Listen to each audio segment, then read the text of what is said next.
जफरुल इस्लाम जैसे जो कठमुल्ला है, ये पढ़े लिखे कठमुल्ला है, जिन्होंने ये कहा कि यदि भारत के मुसलमानों ने अरब देशों से शिकायत कर दी तो भारत का क्या हासर होगा, जलजला आ जाएगा भारत के अंदर। ऐसे मानसिकता वाले, घृणित सोच वाले, देश को तोड़ने वाले लोग अगर संवैधानिक पदों पर बैठे रहेंगे तो क्या हासर होने वाला है इस देश का। लेकिन साहब क्या करें, हमारे देश में वोट बैंक की राजनीति है। वो वोट बैंक की राजनीति के कारण ही अभी तक चतुर बनिया केजरीवाल मौन है, उनके मुंह से एक शब्द नहीं निकला है। और सेकुलर जमात पूरी देख लीजिए, पूरी तरह से मौन है। कांग्रेस पार्टी मौन है। कांग्रेस पार्टी का तो इतिहास ही ऐसा है। इस तरह के जो कठमुल्ला है के लोग हैं, जो अल्लाह के इस्लाम को ना मान के अपने ही बनाए हुए इस्लाम को मानते हैं, कठमुल्लाओं के इस्लाम को मानते हैं, उन लोगों को कांग्रेस पार्टी ने पिछले 70 सालों तक ऐसे सपेरों को, सांपों, वो दूध का ही नतीजा है कि ये लोग जहर उगल रहे हैं।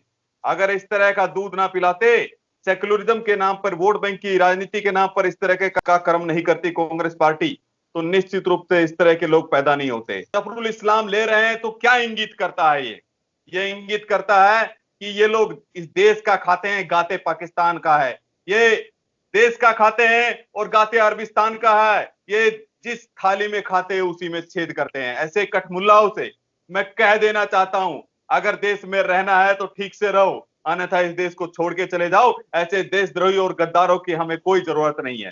जितने भी सेकुलर जमात के पत्रकार हैं, अर्बन नक्सली है, अवार्ड वापसी गैंग है, पीआईएल गैंग है, ह्यूमन राइट एक्टिविस्ट है, सब लोग बिलों में छुप गए हैं। कोई उससे बाहर नहीं निकल रहा है। किसी का एक भी ट्वीट नहीं देखा है मैंने अभी तक, ना ही किसी ने निंदा की जफरुल इस्लाम की। क्योंकि साहब सेकुलरिज्म की राजनीति करनी है इनको यही सूट करता है। इस व्यक्ति ने हमारे संबंधों को खराब करने का प्रयास किया है अरब देशों के साथ में। उन्होंने कुवैत की ट्वीट को बताया जो कि फर्जी हैंडल चल रहे थे, और उसके पीछे भी बहुत बड़ी साजिश है। देखिए, दो तरह की साजिश चल रही है जफरुल इस्लाम वाले मामले में।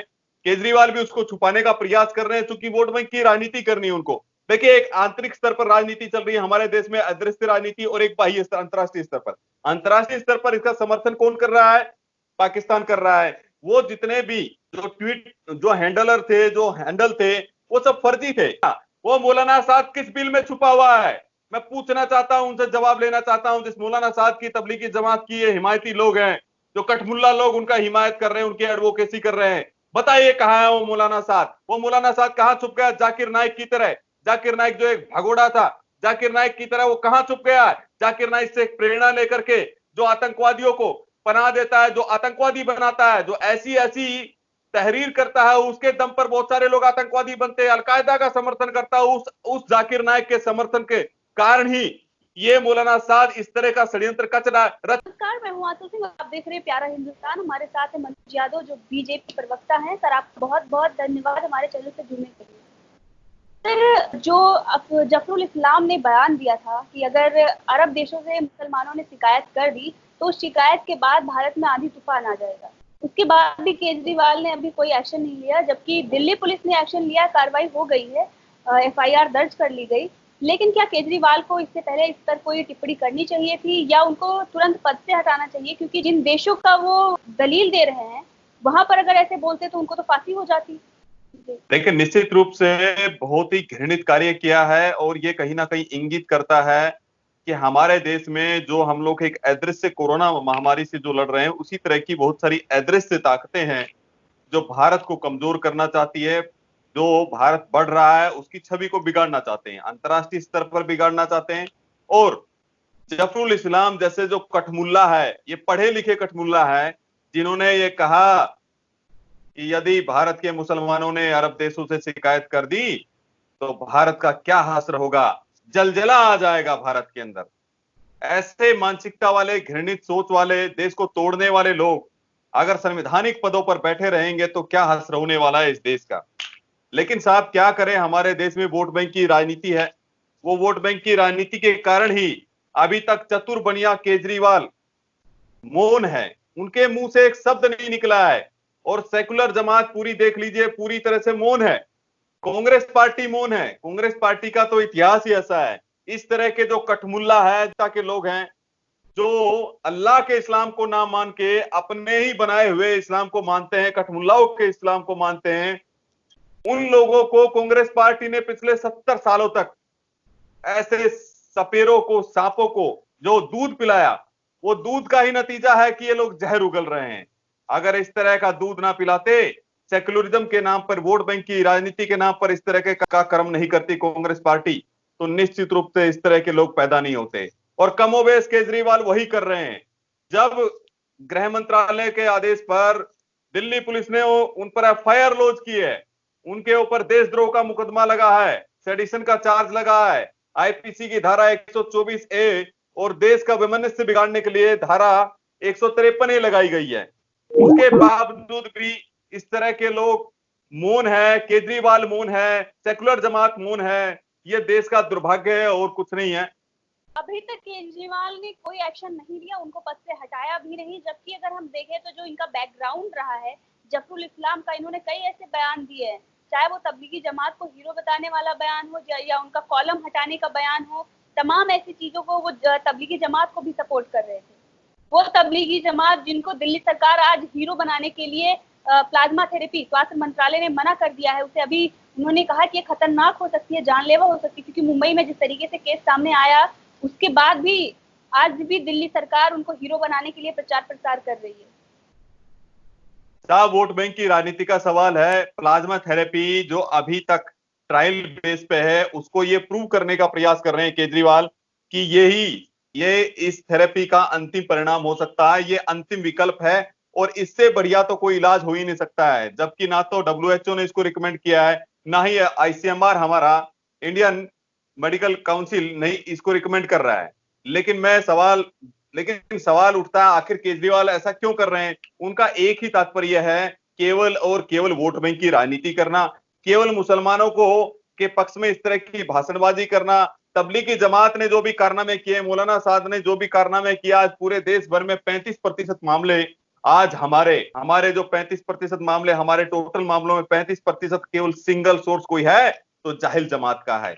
ये देखिए, महायज्ञ होता था पहले, कभी आपको ध्यान होगा प्राचीन काल में, तो महायज्ञ होता था तो एक लोग तो वो लोग होते थे जो अपने वहां पर आहुति देते थे, कुछ लोग सेवा की आहुति देते थे, कुछ लोग वहां प्राणों की आहुति देते थे। ऐसे ऐसे बड़े बड़े महायज्ञ चले हैं देश के लिए, समाज के लिए, समाज के हित के लिए, समाज के कल्याण के लिए। लेकिन उसी समय आपको याद भी होगा कि इस तरह के भी लोग थे जो राक्षसी और दानवी प्रवृत्ति के भी लोग थे, जो इस तरह के महायज्ञों को रोकते थे। जो कोरोना के खिलाफ जो महायज्ञ चला हुआ है, उसमें तबलीगी जमात ने कहीं ना कहीं राक्षस के रूप में काम किया। राक्षसी जो प्रवृत्ति के लोग हैं वो कभी भी सुधर नहीं सकते हैं। और जहां तक केजरीवाल की एक दो चीजें बताने के साथ मैं बताऊंगा, जफरुल इस्लाम ने एक और चीज क्या की है। जफरुल इस्लाम ने जिस चिट्ठी का इस्तेमाल किया, जिस चिट्ठी में 2 लोगों का नाम लिया है उन्होंने, जाकिर नाइक का भी नाम लिया है और दूसरा लिया है वलीउल्लाह शाह का। वलीउल्लाह शाह, बताइए, इतने बड़े स्कॉलर है जफरुल इस्लाम, दिल्ली के अल्पसंख्यक आयोग के चेयरमैन है। वलीउल्लाह शाह कौन थे? 17वीं सदी के पूर्वार्ध में चलिए आप, 17वीं सदी के शुरुआती दौर में, जब दक्षिण में मराठाओं का परचम लहरा रहा था और यहां मुगलों की सत्ता बहुत कमजोर थी दिल्ली में, तो वलीउल्लाह शाह ने अहमद शाह अब्दाली को पत्र लिखा कि आप भारत पर आक्रमण कीजिए। उस अहमद शाह अब्दाली आक्रमण किया।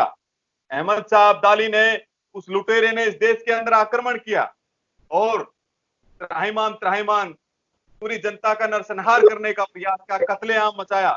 और यही अहमद शाह अब्दाली जब दिल्ली लूटते हुए, आगरा लूटते हुए, मथुरा लूटते हुए जब गोकुल की तरफ पहुंचे, तो वहां नागा साधुओं से उन्हें मुंह की खानी पड़ी। अहमद शाह अब्दाली को वापस लौट के जाना पड़ा। ऐसे वलीउल्लाह शाह का नाम जफरुल इस्लाम ले रहे हैं तो क्या इंगित करता है? ये इंगित करता है कि ये लोग इस देश का खाते हैं, गाते पाकिस्तान का है। ये देश का खाते हैं और गाते अरबिस्तान का है। ये जिस थाली में खाते हैं उसी में छेद करते हैं। ऐसे कठमुल्लाओं से मैं कह देना चाहता हूं, अगर देश में रहना है तो ठीक से रहो, अन्यथा इस देश को छोड़ के चले जाओ। ऐसे देशद्रोही और गद्दारों की हमें कोई जरूरत नहीं है। सर, IAS ऑफिसर है कर्नाटक से मोहसिन, वो किस तरीके से बयान देते हैं और उनका कहना है कि 300 से ज्यादा जो तबलीगी जमात के हीरो हैं वो प्लाज्मा थेरेपी के लिए प्लाज्मा डोनेट कर रहे हैं। मोदी मीडिया वो नहीं दिखा रही है क्योंकि वो ह्यूमैनिटी के लिए काम कर रहे हैं।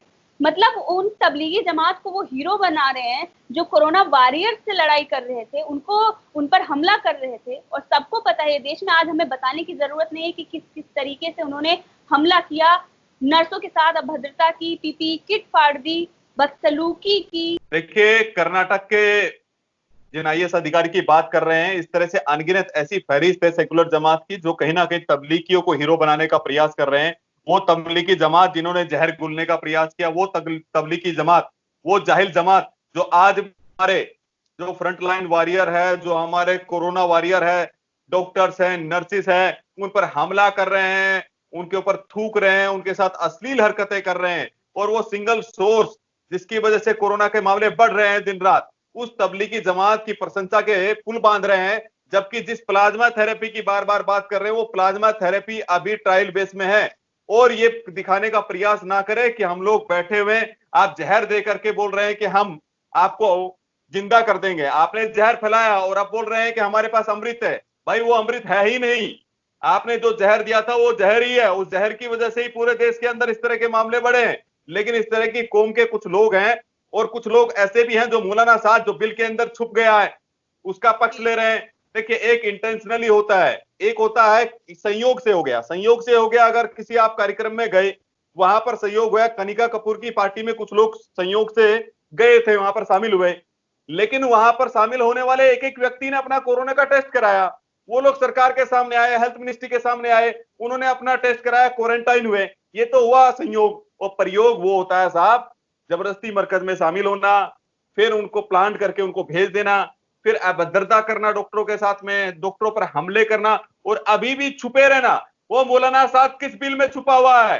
मैं पूछना चाहता हूं, उनसे जवाब लेना चाहता हूं। जिस मौलाना साहब की तबलीगी जमात की ये हिमायती लोग हैं, जो कठमुल्ला लोग उनका हिमायत कर रहे हैं, उनकी एडवोकेसी कर रहे हैं, बताइए कहां है वो मौलाना साहब? वो मौलाना साहब कहां छुप गया? जाकिर नाइक की तरह। जाकिर नाइक जो एक भगोड़ा था, जाकिर नाइक की तरह वो कहां छुप गया है? जाकिर नाइक से प्रेरणा लेकर के जो आतंकवादियों को पनाह देता है, जो आतंकवादी बनाता है, जो ऐसी ऐसी तहरीर करता है, उसके दम पर बहुत सारे लोग आतंकवादी बनते हैं। अलकायदा का समर्थन करता है, उस जाकिर नाइक के समर्थन के कारण ही ये मौलाना साद इस तरह का षड्यंत्र रच रहा है। जब मलेशिया से ये लोग आए थे तो मलेशिया में ही वो जाकिर नाइक भी वहां पर बैठा हुआ है। उस जाकिर नाइक के कारण ही इस तरह की चीजें घटित हो रही है हमारे देश के अंदर, और ये मौलाना साद भी वही कर रहा है कमोबेश। वो छुपा हुआ है कहीं बिल के अंदर बैठा हुआ है, और उसको ये लोग उनको प्रयास कर रहे हैं, महिमा मंडित कर रहे हैं, उनको बताने कि मसीहा है, प्लाज्मा थेरेपी से ठीक हो जाएंगे। जब प्लाज्मा थेरेपी से कुछ होने ही वाला नहीं है तो इसके बारे में बात करने का कोई अर्थ नहीं रह जाता है। हेल्थ मिनिस्ट्री के बाद भी उनका जो बयान है उन्होंने साफ किया कि इससे जानलेवा हो सकता है और ये जो अवैध भी है, लेकिन उसके बावजूद भी केजरीवाल उनको हीरो बनाने के लिए प्रयोग कर रहे हैं। और वहीं पर जो जफरुल इस्लाम है उन पर उनकी कोई टिप्पणी नहीं आती। तो क्या आपको लगता है कि केजरीवाल को अभी भी वक्त है, उनको उस पद से हटाना चाहिए और दिल्ली पुलिस ने कार्रवाई की है उसके बाद केजरीवाल को इस चीज को लेकर बयान देना चाहिए? देखिए, केजरीवाल हो, कांग्रेस पार्टी हो, सेकुलर जमात हो, और इस तरह के अनगिनत लोग हैं, कठमुल्लाओं की राजनीति करने वाले लोग, ये वोट बैंक की राजनीति करने वाले लोग कभी भी, आप विश्वास कर लीजिए, कभी भी इनके खिलाफ एक शब्द नहीं बोलेंगे। और जफरुल इस्लाम ने जो घृणित कार्य किया है, देश को तोड़ने का काम कर रहे हैं। जितने भी सेकुलर जमात के पत्रकार हैं, अर्बन नक्सली है, अवार्ड वापसी गैंग है, PIL गैंग है, ह्यूमन राइट एक्टिविस्ट है, सब लोग बिलों में छुप गए हैं। कोई उससे बाहर नहीं निकल रहा है। किसी का एक भी ट्वीट नहीं देखा है मैंने अभी तक, ना ही किसी ने निंदा की है जफरुल इस्लाम की। क्योंकि साहब, सेकुलरिज्म की राजनीति करनी है इनको यही सूट करता है। इस व्यक्ति ने हमारे संबंधों को खराब करने का प्रयास किया है अरब देशों के साथ में। उन्होंने कुवैत की ट्वीट को बताया जो कि फर्जी हैंडल चल रहे थे, और उसके पीछे भी बहुत बड़ी साजिश है। देखिए, दो तरह की साजिश चल रही है जफरुल इस्लाम वाले मामले में। केजरीवाल भी उसको छुपाने का प्रयास कर रहे हैं, चूंकि वोट बैंक की राजनीति करनी है उनको। देखिए, एक आंतरिक स्तर पर राजनीति चल रही है हमारे देश में, अदृश्य राजनीति, और एक बाह्य स्तर, अंतरराष्ट्रीय स्तर पर। अंतरराष्ट्रीय स्तर पर इसका समर्थन कौन कर रहा है? पाकिस्तान कर रहा है। वो जितने भी जो ट्वीट, जो हैंडलर थे, जो हैंडल थे, वो सब फर्जी थे, वो फेक हैंडल थे। उन फेक हैंडल के दम के ऊपर इन्होंने कहा, जफरुल इस्लाम ने, कि अरब परिवार से उनका संबंध दिखाया। लेकिन उन्होंने स्पष्ट किया, कुवैत ने भी स्पष्ट किया, अरब परिवार के लोगों ने भी स्पष्ट किया कि हमने ऐसी कोई टिप्पणी नहीं की है और ना ही हमने ऐसा कोई सवाल जवाब भारत सरकार से किया है। इसके पीछे पाकिस्तान की आईएसआई है। पाकिस्तान की आईएसआई नहीं चाहती है कि अरब देशों के साथ में हमारे अच्छे संबंध हो, ओआईसी के साथ में हमारे अच्छे संबंध है, इस्लामिक जो कंट्रीज है उनके साथ बहुत अच्छे संबंध है। 56 से 57 देश हमारा समर्थन कर रहे हैं और हमने देखा होगा कि पाकिस्तान के धुर विरोध करने के बावजूद भी उन्होंने, ओआईसी कंट्रीज ने सुषमा स्वराज जी, उस समय की विदेश मंत्री जी को वहां पर चीफ गेस्ट बनाया था, लेकिन इनको हजम नहीं हुआ क्योंकि भारत के संबंध कई अरब देशों के साथ ना हो जाए। और जो आंतरिक स्तर पर जो षड्यंत्र चल रहा है, मैं आपको बताता हूं, 2002 की घटना याद कीजिए। 2002 में एक झूठ का बवंडर बनाया गया, एक झूठ का महल खड़ा किया गया 2002 में गोधरा कांड के बाद में। क्या खड़ा किया गया कि देखिए मोदी और संघ मुसलमानों के विरोधी है, मुसलमानों का विरोध करते हैं, मुसलमानों के कट्टर दुश्मन कोई है तो संघ और मोदी है। तो 2002 के बाद में एक छवि बनाने का प्रयास किया गया कि मुसलमानों के विरोधी कोई है तो नरेंद्र मोदी है। उस छवि को कहीं वो झूठ का जो महल है वो कहीं धराशायी ना हो जाए, क्योंकि अब अरब देशों के साथ में मोदी जी के अच्छे संबंध हो रहे हैं।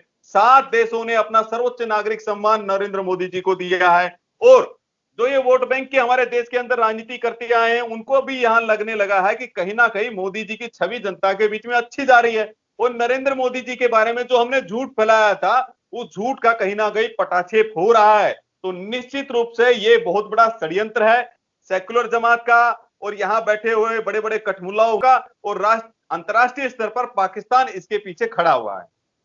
Thank you so much.